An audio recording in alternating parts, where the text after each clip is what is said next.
Pak Yusuf Martak tadi yang pertanyaan saya bahwa Habib Rizik bukanlah orang pendendam. Tadi saya sudah cerita Bung Arif ketika dia di penjara setelah itu anak SBY AHY tugas beli banon, saya ikut ceramah dia di Masjid Tamburan, dia mendoakan AHY supaya selamat segala macam. Kalau orang pendendam kan nggak mau dia kan. Nah, itu tadi. Silakan Pak Martak.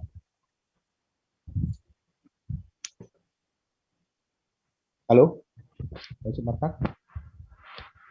Kita harus melihat dari sisi yang berbeda. Begini, kalau Habib Rizik itu tidak punya jiwa militansi dan cinta kepada NKRI, ya, kenapa beliau harus pulang ke Indonesia? Menjelang kepulangan beliau ke Indonesia, dia diundang oleh salah satu instansi aparat lah ya di Saudi Arabia. Ditawarkan bagaimana, apakah akan tinggal di Saudi, mau setahun, mau 2 tahun, mau 3 tahun, dijamin, dilindungi, dan diberikan izin tinggal. Tapi jawaban Habib, jangan ikut campur urusan saya dengan negara saya tetap akan pulang. Ini satu poin, ya, bahwa dia bukan istilahnya berburu satu jabatan atau kepingin ketenaran atau dia ingin menjadi seorang pejabat penting atau pemerintahan, tidak ada.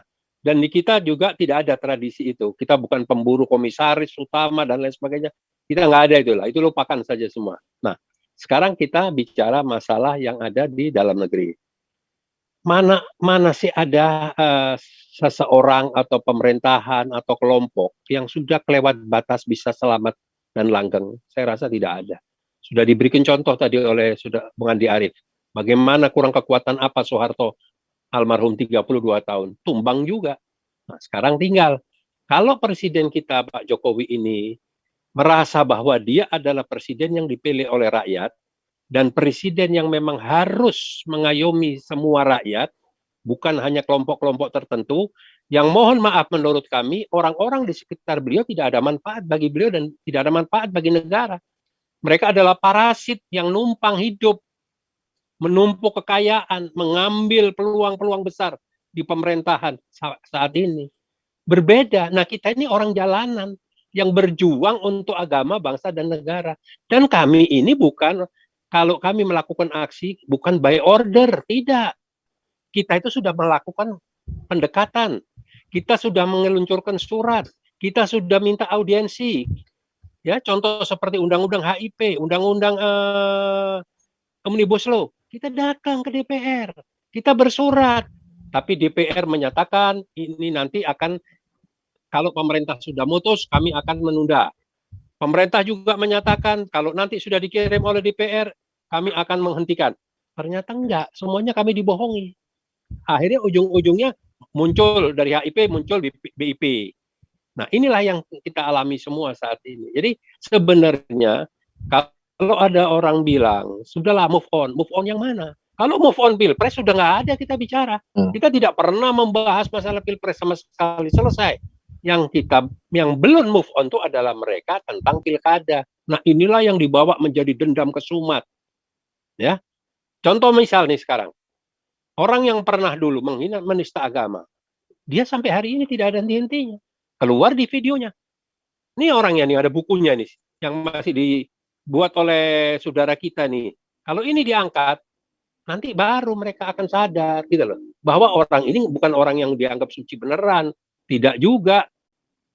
Kenapa saya bilang begitu? Karena dia masih selalu, dia menyatakan di videonya, daripada gara-gara 1.000 orang mau buat rusak negara, mendingan kita habisin 1.000 orang loh.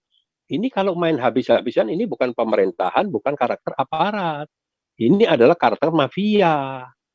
Mafia kalap karena pundi-pundinya terganggu atau mau mengeruk kekayaan negara dan isi perut bumi Indonesia ini mungkin terganggu, ya itulah emosi marah. Makanya saya berharap, karena saya adalah salah satu dari teman-teman seperjuangan yang 2 kali ketemu dengan Bapak Presiden Jokowi. 2017 saya ketemu di Istana Negara di Jakarta, 2019 saya bertemu di Istana Bogor. Dan sudah kami sampaikan semua. Tapi ya sampai hari ini belum ada satu tindakan yang konkret. Harapan kita bukan hanya mendekati kelompok-kelompok tertentu atau ormas-ormas Islam tertentu, tapi yang perlu juga diadakan diskusi, konsolidasi, dan lain sebagainya itu adalah dengan kita yang memang terjadi perbedaan, supaya kita jelas mau kemana arah pemerintahan ini. Kami tidak menuntut apa-apa, kami tidak punya tujuan apa-apa, kami hanya kepingin kesejahteraan negara ini, kesejahteraan rakyat ini benar-benar terjaga. Berpihak kepada bangsa Indonesia, bukan pada bangsa asing. Ya, seluruhnya dibuka pintu untuk asing. Tenaga kerja asing beratus-ratus, beribu-ribu dimasukkan di saat kondisi COVID, di saat kondisi rakyat kehilangan lapangan pekerjaan. Nah, apakah kita suruh diam? Saya, Bang Mangara, beberapa kali ketemu dengan petinggi aparat. Saya hanya cuma 3 pertanyaan saya. Tolong jelaskan di mana kesalahan saya apabila saya membela negara saya membela bangsa saya membela agama saya. Apakah salah? Kalau ini salah, saya akan berhenti. Mereka tidak bisa jawab. Di mana kami, apa yang kami lakukan tidak ada. Hanya cuma itu. Jadi itulah yang kita harapkan. Nah, ini dari saudara-saudara kita, insya Allah dari Bang Mardani, beliau adalah di partai politik, dan Bung Andi juga di partai yang cukup diperhitungkan, ya kan, Partai Demokrat. Dan sebetulnya kalau Habibur Rahman juga perlu, karena Habibur Rahman ini dari Partai Gerindra yang dulu ketua umumnya bersama kami berjibaku habis-habisan. Sekarang beliau sudah ada di pemerintahan. Berkontribusilah sedikitlah kepada rakyat yang pernah mendukung, yang pernah dulu mengeluh-elukan, yang pernah berjuang bersama, mengumpulkan duit di mana-mana, menyerahkan duit sumbangan dan lain sebagainya. Kalau ini semua sudah tidak ada, berarti kita ini sudah tidak ada hati nurani. Kita ini sudah lama-lama kita ini jadi bangsa barbar. Siapa yang kuat, siapa yang menang, punya senjata, punya kekuatan, dia menang. Wah, ini nggak boleh, kita nggak boleh diamkan. Ini berjalan loh, ini tidak, jangan dimain-main. Coba kemari kita lihat ke belakang. Yang ditemukan waktu itu oleh Bapak Gatot Nurmantio waktu masih jadi ke Panglima Tertinggi Angkatan Bersenjata. Adanya senjata di Bandara Soekarno-Hatta. Kemana senjata? Itu nggak ada yang tahu sampai hari ini.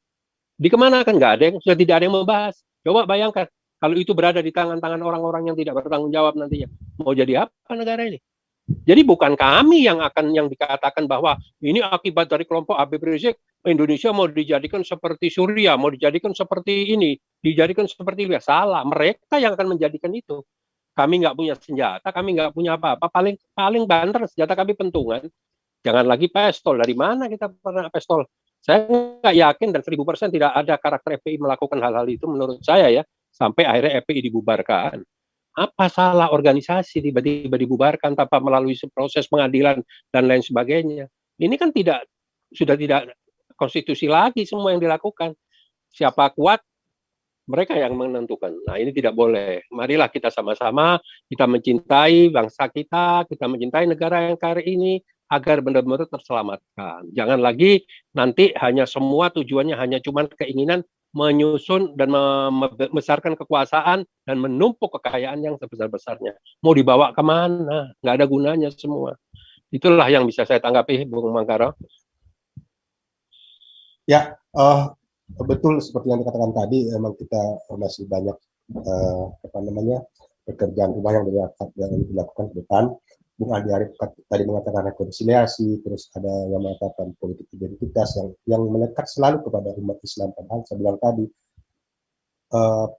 politik identitas itu ada di partai-partai. Kalau dia tidak menyatakan dia partai, dia bukan beridentitas. Itu.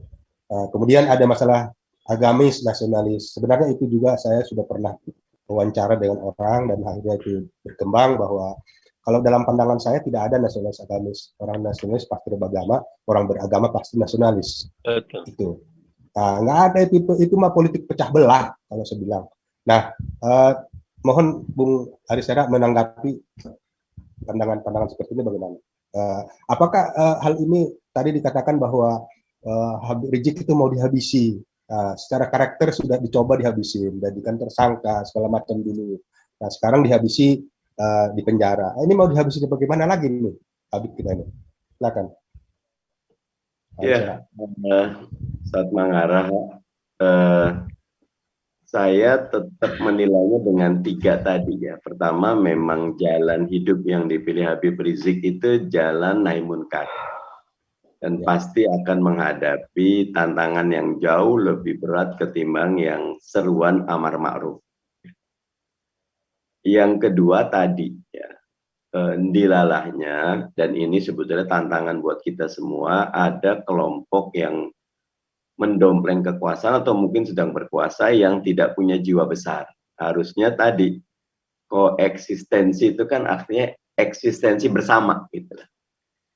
Kalau tadi saya mengkategorikan kelompok agamis dan nasionalis, gampangnya gini, PKS, P3, PKB, mungkin PAN gitu loh.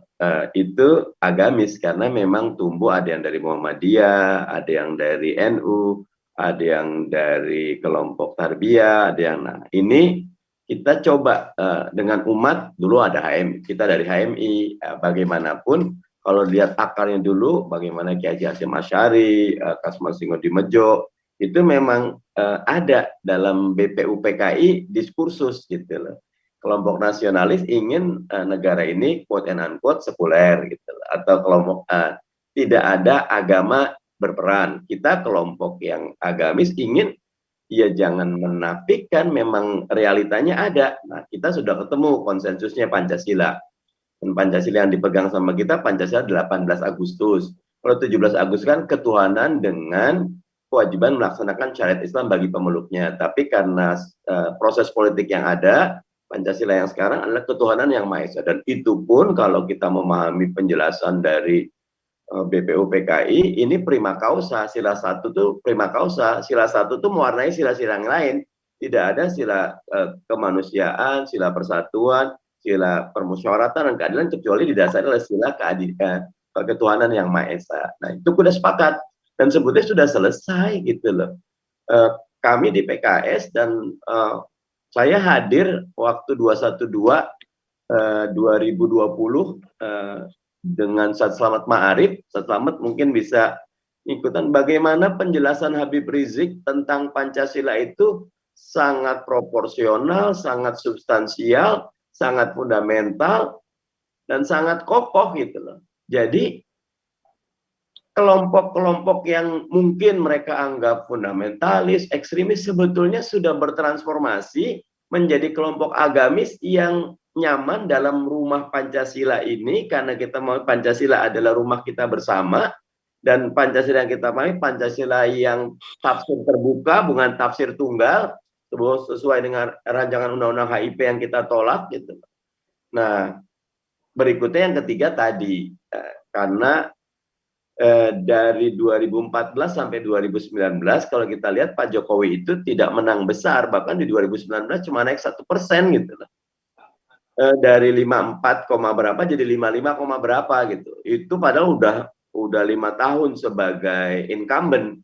Jadi saya melihat hasil Pilpres itu buat sekelompok orang, kelompok Islam politik ini menakutkan, dan karena itu dalam tanda kutip juga harus diperangi gitu, sehingga memuluskan jalan 2024. Nah, Habib Rizik lagi-lagi dengan karakter tadi gitu loh, nahi munkarnya dan sikap yang lugas, tegas, ya politis sekarang ini begitu. Dan kita doakan beliau kokoh, kuat, dan insya Allah akan segera keluar dari tahanan, menjadi kembali orang yang kontributif secara bebas, karena negeri ini sangat perlu kepada dakwah beliau. Begitu. Ya, makasih Pak Risera, semua para pembicara, karena waktu juga yang membatasi kita untuk pertemuan malam ini. Mudah-mudahan ini semua bermanfaat, dan kita berharap agar putusan kepada Habib Rizik Syihab dan kawan-kawan, ada Ahmad Sobri Lubis, ada Maman, ada Hanif, dan lain-lain, mereka segera dibebaskan, karena amin. Pengadilan ini adalah pengadilan lebih cenderung pada pengadilan politik daripada penegakan hukum. Kalau kita lihat apa yang terjadi selama ini, saya sering mengatakan bahwa negeri ini ada penegakan hukum, tetapi penegakan hukum yang tidak adil. Kenapa? Karena dari sana melapor cepat ditanggapi, tapi kalau pihak sini melapor diabaikan. Ini yang menyedihkan yang kita lihat, dan ini adalah seperti tadi dikatakan, ingat usia kita tidak lama dan ini akan dikenang orang sebagai apa nantinya. Dan yang jelas semua yang terjadi di tengah ketidakpastian yang terjadi, yang masih berlangsung saat ini, jelas akan membuat negeri ini akan terpuruk jika masih terus mengadakan upaya-upaya adu domba, bukan konsolidasi, bukan melakukan konsolidasi atau apapun bentuk rekonsiliasi atau apapun bentuknya. Dan kita berharap agar hakim yang menyidangkan mereka diketuk oleh pintu langit, pemilik pintu langit, agar mengetok palu sesuai dengan nuraninya. Karena kita harus berpegang pada Al-Quran yang dengan tegas mengatakan alaihissallahu biahkamil hakimin. Sesungguhnya Allah lah yang sebenar-benarnya menjadi hakim. Itu aja barangkali dari saya. Semoga apa yang kita laksanakan mendapat ridho dari Allah Subhanahu wa taala. Demikian pemirsa dan kepada pembicara semua. Assalamualaikum warahmatullahi wabarakatuh. Waalaikumsalam warahmatullahi wabarakatuh. Wah. Shalom.